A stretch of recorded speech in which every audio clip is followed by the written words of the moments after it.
अस्सलामुअलैकुम स्टूडेंट्स। आज हम करेंगे रिव्यू एक्सरसाइज चैप्टर नंबर 1 की। जिन टॉपिक्स की आपको पूरे चैप्टर में समझ नहीं आई, उम्मीद है कि इस रिव्यू एक्सरसाइज में आपको समझ आ जाएगी। मैं अच्छे तरीके से एक्सप्लेन करूँगी, पूरी वीडियो तक साथ रहिएगा।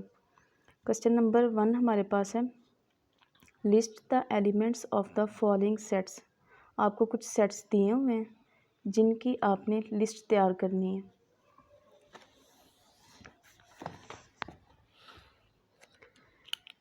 फर्स्ट पार्ट आपके पास है द सेट ऑफ फर्स्ट 4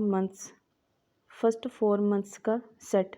हमने इसकी लिस्ट तैयार करनी है। अगर तो पूरा उन्होंने कहा हो कि आपने सेट बनाना है तो फिर हम उससे ब्रैकेट्स में इनक्लोज करेंगे। अब हमने सिर्फ लिस्ट तैयार करनी है तो हम सिर्फ नाम लिखेंगे।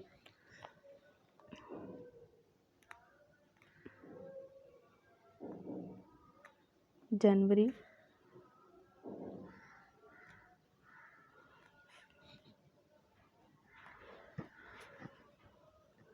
फरवरी,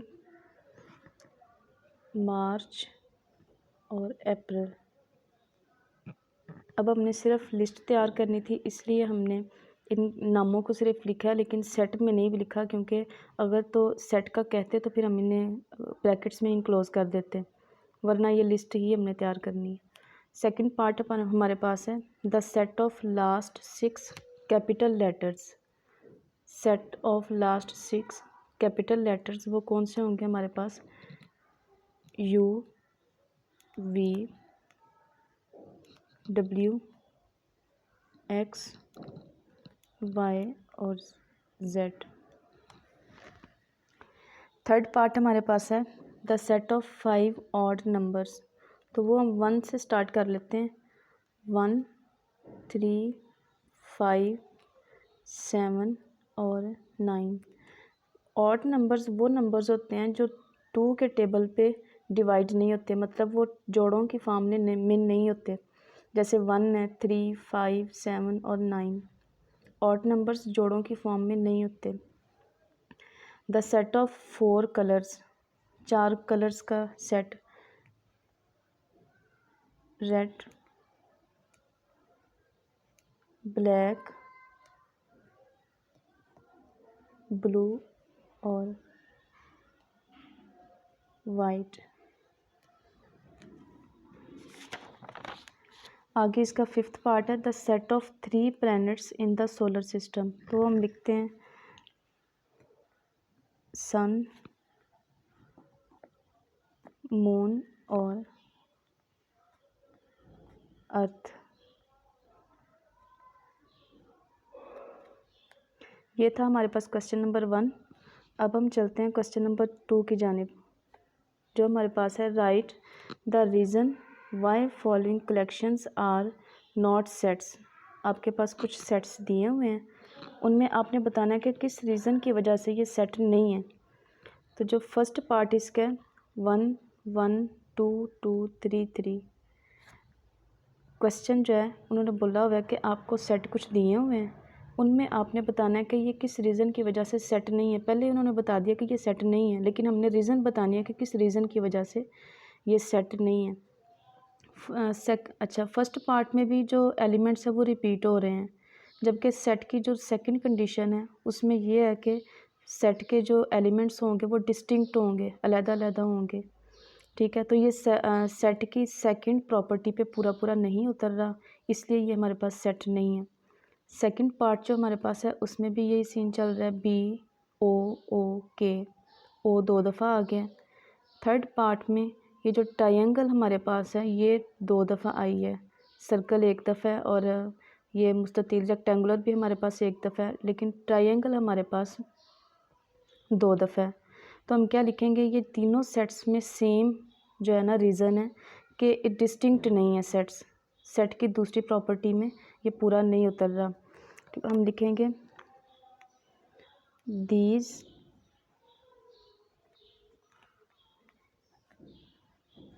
sets are not sets because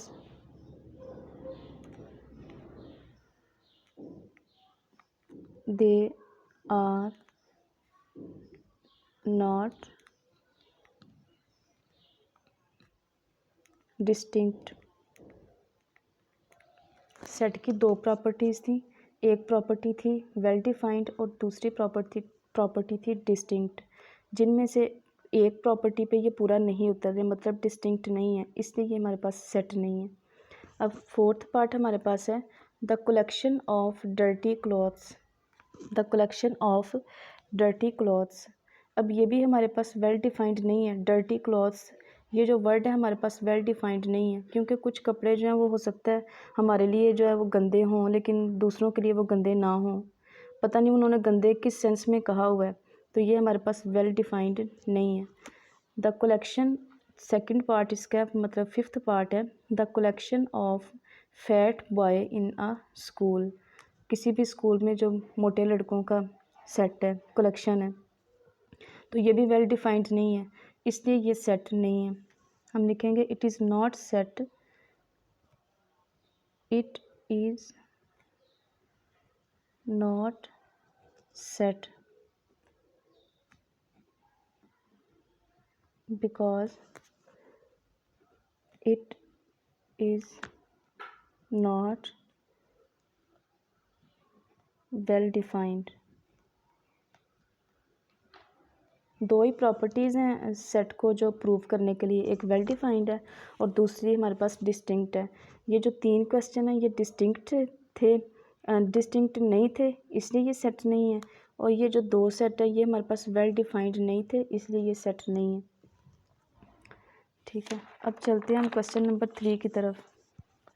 right following sets into the tabular form, कि आपको डिस्क्रिप्टिव फॉर्म में दिए हुए हैं, आपने इन्हें टेबुलर फॉर्म में लिखना है। ठीक है, तो क्वेश्चन नंबर 1 इसका फर्स्ट पार्ट हमारे पास है the set of 5 even numbers. 5 even numbers का सेट। अब इवन नंबर्स वो नंबर्स होते हैं जो 2 के टेबल पे पूरा पूरा डिवाइड हो जाते हैं, मतलब कि वो जोड़ों की फॉर्म में होते हैं, जैसे 2, 4, 6, 8 और 10। हम इन्हें शो करते हैं ई से, क्योंकि इवन नंबर जो हैं वो ई से ज़ाहिर करते हैं, हम उन्हें ई से ज़ाहिर करते हैं। The set of 5 even numbers हमारे पास हो गए 2, 4, 6, 8 और 10। सेकंड पार्ट है the set of numbers less then 23 and greater than 17। हमने उन नंबर्स का सेट लिखना है जो 23 से लेस हों और 17 से ग्रेटर हों। इक्वल नहीं आएगा, क्योंकि इक्वल नहीं करना, क्योंकि 17 जो है उससे ग्रेटर कहा हुआ है और 23 से लेस कहा हुआ है। 18, 19, 20, 21, 22, 23, 24, 25, 26 और सॉरी हमने 23 तक लिखने थे, मैं 27 तक, ये नहीं आएंगे, 22 तक ही आएगा। 17 से बड़े लिखने हैं और 23 से छोटे लिखने हैं, तो 23 से छोटे जो 22 तक कंप्लीट हो रहे हैं, 18, 19, 20, 21 और 22। ठीक है, थर्ड पार्ट इसका the set of letters of the word orange. The set of letters of the word orange, orange word के हमने जो उनका सेट लिखना है।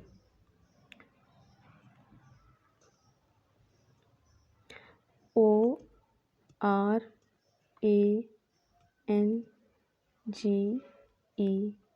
अब इसमें कोई भी जो वर्ड है वो रिपीट नहीं था हो रहा, इसलिए हमने सारे तरतीब से लिख लिए हैं। फोर्थ पार्ट इसका है हमारे पास the set of whole numbers less than 5। The set of whole numbers less than 5, 5 से छोटे होल नंबर्स का सेट। होल नंबर्स को W से ज़ाहिर करते हैं, W इज़ इक्वल टू 0, 1, 2, 3, 4। 5 से लेस देन करने थे, इसलिए हमने 4 तक लिखे हैं, 0, 1, 2, 3, 4।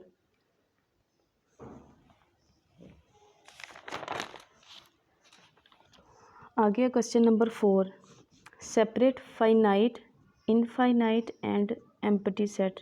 आपको 3 सेट दिए गए हैं, इनमें से आपने बताना है कौन सा सेट फाइनाइट है, कौन सा इनफाइनाइट है और कौन सा एम्प्टी सेट है। तो फर्स्ट पार्ट इसका हमारे पास है the set of rivers in Pakistan.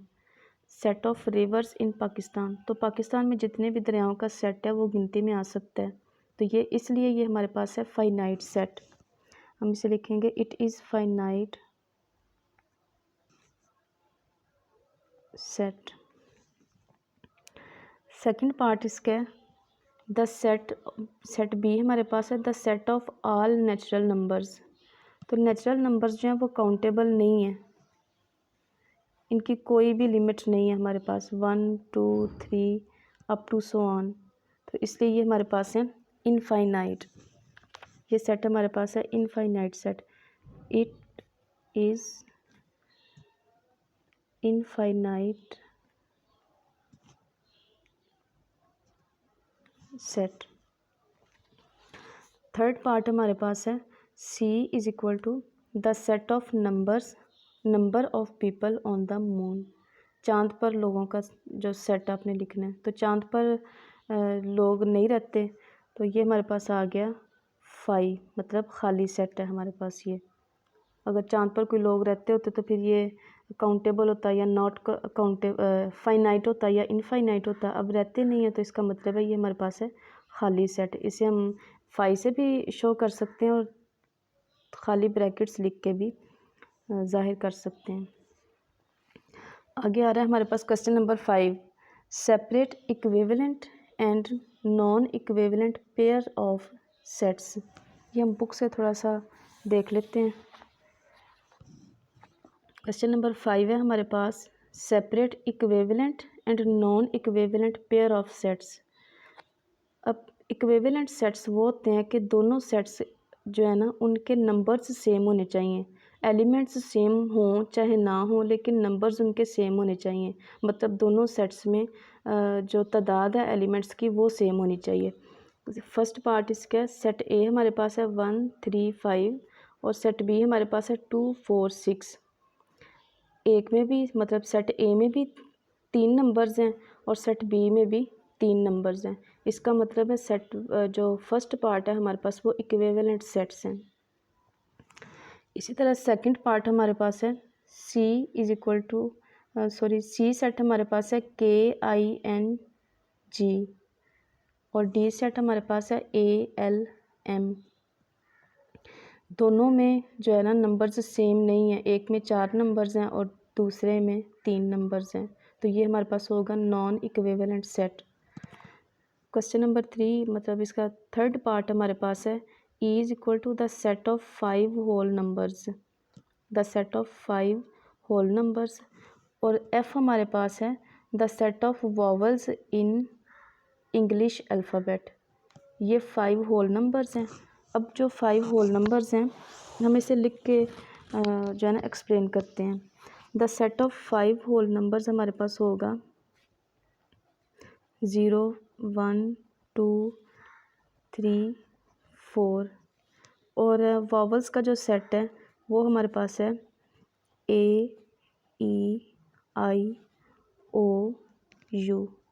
तो देखें दोनों में नंबर्स सेम है, ये 5 होल नंबर्स का सेट है और ये वॉवल्स का सेट है। वॉवल्स भी तादाद में 5 हैं और जो होल नंबर्स हैं वो भी तादाद में 5 हैं, तो ये भी हमारे पास होगा इक्विवेलेंट सेट। आगे हमारे पास फोर्थ पार्ट इसका है G is equal to the set of days of a week. एक वीक में दिनों का सेट जो है वो 7 दिन होंगे और H हमारे पास है the set of counting numbers less than 7 से लेस देन काउंटिंग नंबर्स। अब ये भी हम लिख के जो है ना एक्सप्लेन कर लेते हैं। G सेट हमारे पास था 7 डेज़ का सेट, मतलब इसमें 7 दिन आ जाते हैं, इसमें जो नंबर्स की तादाद है वो 7 है। और जबकि जो H सेट है हमारे पास उसमें कितने कहे हुए हैं, 7 से लेस देन काउंटिंग नंबर्स कहे हुए हैं, वो हमारे पास हैं 1 2 3 4 5 6। ये हमारे सेट जी में हमारे पास 7 नंबर्स हैं और सेट एच में हमारे पास हैं 6 नंबर्स। इसका मतलब है दोनों में तादाद सेम नहीं है, तो ये भी नॉन इक्विवेलेंट सेट होगा।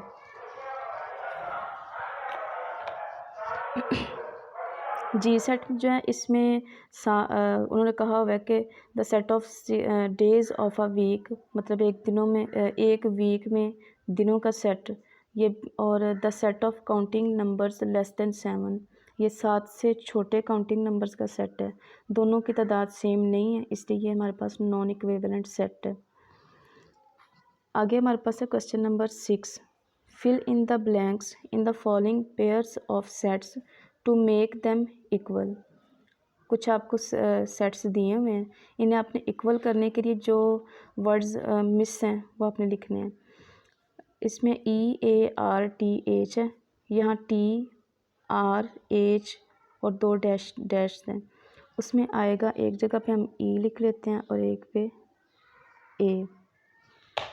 इस तरह ये बराबर हो गया, इक्वल सेट्स हो गए हैं। अब सेकंड पार्ट इसका है set A is equal to 0 to 4 और अब सेट B हमारे पास है 2 डैश दी हुई हैं और 0 दिया हुआ है। इसे इक्वल सेट बनाने के लिए हमारे पास हमें ज़रूरत है 2 की और 4 की। इसी तरह सेट जो थर्ड पार्ट इसका है उसमें सेट A हमारे पास है एप्पल, मैंगो, ऑरेंज, और सेट B में सिर्फ ऑरेंज दिया हुआ है, मैंगो और एप्पल नहीं है। इसे इक्वल सेट बनाने के लिए तो हम वो लिख लेते हैं, मैंगो और एप्पल। ठीक है स्टूडेंट्स, ये हमारे पास थी रिव्यू एक्सरसाइज चैप्टर नंबर 1 की। अब आगे चलते हैं ऑब्जेक्टिव एक्सरसाइज की तरफ। उसमें जो फर्स्ट क्वेश्चन हमारे पास है वो है आंसर द फॉलोइंग क्वेश्चंस। कुछ क्वेश्चंस आपको दिए हुए हैं जिनका आंसर आपने देना है। तो सबसे जो फर्स्ट पार्ट उसका है डिफ़ाइन अ सेट, सेट की डेफिनेशन लिखें। तो वो मैं आपको यहाँ पे लिखी हुई है, वो समझाती हूँ।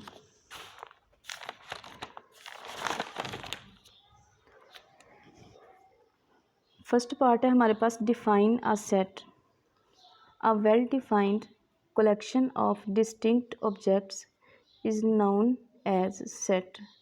सेट की डेफिनेशन है a well defined collection of distinct object is known as set. मतलब कि वेल डिफाइंड और डिस्टिंक्ट ऑब्जेक्ट्स की जो कलेक्शन है वो हमारे पास सेट कहलाएगी। किसी भी सेट को लिखने के लिए 2 प्रॉपर्टीज़ उन्होंने बताई हुई हैं, एक है वेल डिफाइंड और दूसरी है डिस्टिंक्ट। वेल डिफाइंड का मतलब है कि किसी भी ऑब्जेक्ट की कोई ऐसी खूबी जिसकी वजह से हम ये कह सकते हैं कि ये इस सेट का रुकन है या नहीं है। और जो दूसरी प्रॉपर्टी है डिस्टिंक्ट, उसका मतलब है कि सेट में मौजूद एलिमेंट्स जो हैं वो रिपीट नहीं होने चाहिए, सिर्फ एक दफ़ा आए, कोई भी एलिमेंट रिपीट ना हो, एक से ज़्यादा दफ़ा ना आए। ठीक है, ये थी हमारे पास सेट की डेफिनेशन। सेकंड पार्ट इसका what is meant by the symbol epsilon, इसे बोलते हैं सिंबल को, वैसे ये पढ़ा जाता है belongs to. The symbol belongs to is Greek letter and the symbol epsilon, यानी ये जो बिलोंग्स टू का मीन्स बिलोंग्स टू या फिर इज़ एन एलिमेंट ऑफ, या फिर इसे बोल सकते हैं इज़ आ मेंबर ऑफ। मतलब कि ये जो सिंबल है ना, ये हम तब यूज़ करते हैं जब हमने किसी एलिमेंट को किसी सेट का रुकन शो करना हो। फॉर एग्ज़ाम्पल जैसे हमारे पास सेट ए है, वॉवल्स का सेट AEIOU। अब हम लिखेंगे जो सेट ई है वो सेट ए का ई जो है सेट ए का एलिमेंट है, तो हम लिखेंगे ई बिलोंग्स टू ए। मतलब ये किसी भी एलिमेंट को किसी सेट का रुकन शो करने के लिए यूज़ होता है। और जैसे यहाँ पे सी एलिमेंट नहीं है तो हम लिखेंगे सी डज़ नॉट बिलोंग्स टू ए। ये जो सिंबल है हमारे पास किसी भी एलिमेंट को किसी सेट का रुकन शो करने के लिए हम यूज़ करते हैं। एप्सिलॉन वैसे इंग्लिश में इसे बोला जाता है, लेकिन इसे सेट में यूज़ करते हुए belongs to, is member of या इज़ एन एलिमेंट ऑफ पढ़ा जाता है। थर्ड पार्ट हमारे पास है name two forms for describing a set. किसी भी सेट को डिस्क्राइब करने के लिए टू फॉर्म्स लिखें। तो जो आपकी बुक में इस्तेमाल हुई हैं आपकी एक्सरसाइज में, वो एक मतलब जो पहली है वो डिस्क्रिप्टिव फॉर्म है और दूसरी आपके पास है टेबुलर फॉर्म। ये दो फॉर्म्स जो हैं आपकी क्लास में इस्तेमाल हुई हैं, डिस्क्रिप्टिव फॉर्म और टेबुलर फॉर्म। आगे क्वेश्चन नंबर 4 हमारे पास है what is meant by the word distinct in a set. किसी भी सेट में डिस्टिंक्ट जो है ना वर्ड, उसका मतलब क्या है। तो हमने सेट की डेफिनेशन में पढ़ा है कि डिस्टिंक्ट का मतलब है कि कोई भी जो एलिमेंट है वो दो दफ़ा ना आए, एक से ज़्यादा दफ़ा ना आए, 2 3 4 जितनी भी दफ़ा जो है ना, एक से ज़्यादा दफ़ा नहीं आना चाहिए। Distinct means an object should not repeat in a set. Distinct का मतलब है कि कोई भी जो ऑब्जेक्ट है वो सेट में रिपीट नहीं होना चाहिए। आगे फिफ्थ पार्ट है if x is equal to A B C and y is equal to C A B are these sets equal और नॉट। सेट आपको दिए हुए हैं x is equal to A B C और set y आपके पास है सी A B. उन्होंने कहा हुआ है कि आपने ये बताना है कि ये सेट इक्वल हैं या नहीं। तो इक्वल सेट्स की जो कंडीशंस हैं वो ये हैं कि सबसे पहले तो उनके नंबर्स भी हमने देखने हैं कि दोनों में नंबर्स सेम होने चाहिए, मतलब तादाद सेम होनी चाहिए। दूसरे नंबर पे इक्वल की सबसे ख़ास जो प्रॉपर्टी है वो ये है कि उनके एलिमेंट्स भी सेम होने चाहिए। जैसे यहाँ पे ए बी और सी है, यहाँ पे सी ए बी है, दोनों में एलिमेंट्स सेम है, नंबर्स भी सेम है, मतलब तादाद भी सेम है और एलिमेंट्स भी सेम है, इसलिए ये हमारे पास इक्वल सेट्स हैं। These sets are equal because they have same elements। इनके जो एलिमेंट्स हैं वो सेम है। आगे हमारे पास है fill in the blanks. Question number 2 हमारे पास है fill in the blanks. 1-to-1 correspondence cannot be established between non-equivalent sets। अच्छा, सबसे पहले हम देखते हैं कि 1-to-1 correspondence हम किसे बोलते हैं। 1-to-1 करस्पोंडेंस कहते हैं कि जैसे हम मिसाल के तौर पे लेते हैं, दो सेट लेते हैं। सेट ए हमारे पास है 1 2 3 4 5 और सेट बी हमारे पास है ए ई आई ओ यू। अब जो 1-to-1 करस्पोंडेंस है वो हम इसे बोलते हैं कि जैसे यहाँ इसमें 5 नंबर्स हैं, सेट ए में 5 तादाद है एलिमेंट्स की और सेट बी में भी 5 तादाद है। इनमें 1-to-1 करस्पोंडेंस मौजूद है, हर किसी को दूसरे के साथ हम अटैच कर सकते हैं।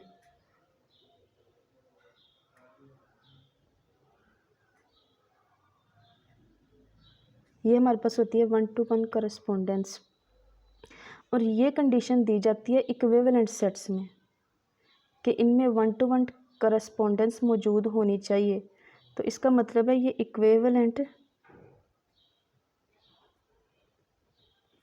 सेट्स की कंडीशन है। अच्छा, मैं आपको ये भी बता देती हूँ कि 1-to-1 करस्पोंडेंस कहाँ एग्जिस्ट नहीं करती, फिर आपको अच्छी समझ आएगी। अब दूसरी साइड पे हम फ़र्ज़ करते हैं कि दो सेट हम ऐसे लेते हैं जिनमें 1-to-1 करस्पोंडेंस एग्जिस्ट नहीं कर रही।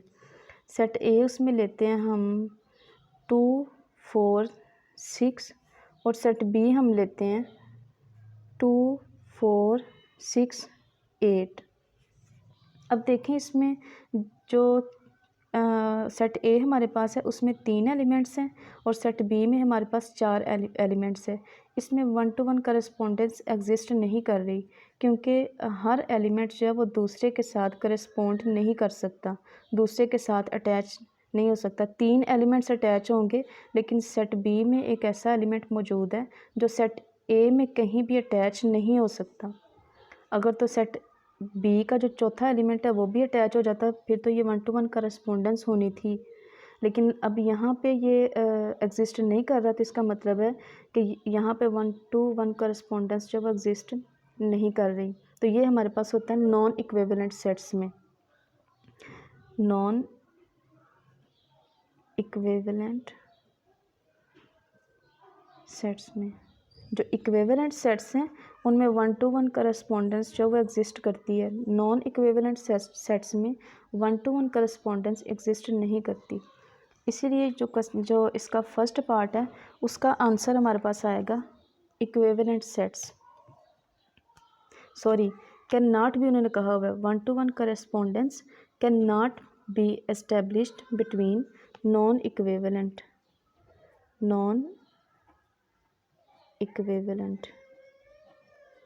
सेट्स। आगे इसका सेकंड पार्ट है मीन्स अ प्रॉपर्टी। फर्स्ट हमने जो वर्ड है वो हमने खुद लिखना है। इस पूरी पढ़ते हैं सेकंड पार्ट को, फिर हमें समझ आएगी कि इसका फर्स्ट वर्ड क्या आएगा। Means a specific property of an object that enables it to be an element of a set और नॉट। उन्होंने कहा हुआ है कि मीन्स अ स्पेसिफिक प्रॉपर्टी, मतलब किसका मतलब है कि किसी भी ऑब्जेक्ट की ऐसी खूबी जिसकी वजह से हम उसे किसी भी सेट का एलिमेंट कह सकते हैं या फिर नहीं कह सकते। तो ये वेल डिफाइंड किया का मतलब है वेल डिफाइंड।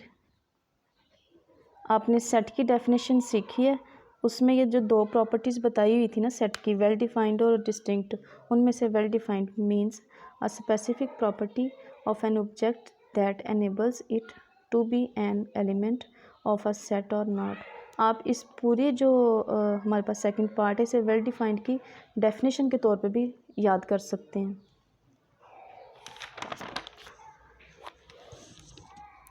अच्छा जी, थर्ड पार्ट इसका the symbol dash means does not belongs to the set.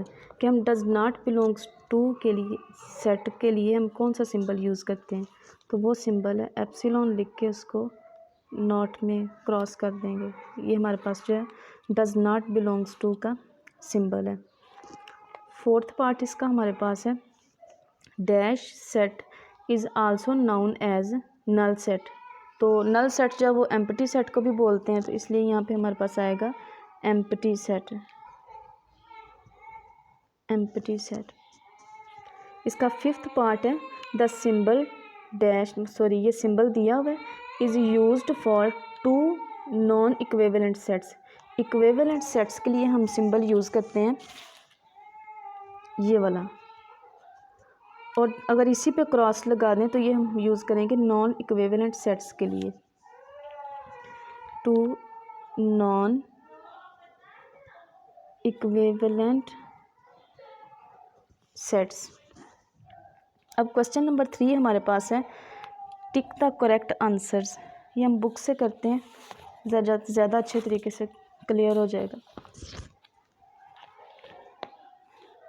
Question number 3 हमारे पास है tick the correct answers. To represent two equal sets we use the symbol. दो इक्वल सेट्स को represent करने के लिए हम कौन सा सिंबल यूज़ करते हैं। तो सेट जो ए वाला है वो हमारे पास है, ये 4 हमें दिए हुए हैं, तो इनमें से इक्वल के लिए जो यूज़ करते हैं वो ये वाला है। ये हमारे पास सबसेट के लिए है, जो बी वाला पोर्शन है वो हमारे पास प्रॉपर सबसेट के लिए है, और ए वाला जो है ये हमारे पास इक्विवेलेंट सेट्स के लिए। सेकंड पार्ट है इसका to write an empty set we use the symbol. Empty set को लिखने के लिए हम कौन सा सिंबल यूज़ करते हैं। ये बिलोंग्स टू है, ये सबसेट है, ये फाई, और ये हमारे पास है इक्विवेलेंट सेट्स के लिए। तो ये जो फाई वाला है ये हम एम्प्टी सेट को शो करने के लिए यूज़ करते हैं। अब थर्ड पार्ट है if A is equal to set of vowels then I does not belongs to A. मतलब हमने इन चारों स्टेप्स में से बताना है कि कौन सा स्टेप ठीक है। सबसे पहले हम लिख लेते हैं कि वॉवल्स कौन से हैं। ए सेट हमारे पास है ए, ई, आई, ओ, यू। ये वॉवल्स का सेट है ए, ई, आई, ओ, यू। अब देखते हैं कि इसमें कौन सा जो स्टेटमेंट है वो ठीक है। ए हमारे पास है I does not belongs to A. तो आई तो जो है ना वॉवल्स का ही सेट है, वॉवल्स का रुकन है, तो आई ए को बिलोंग करता है। सी जो है वो बिलोंग करता है ए को, ये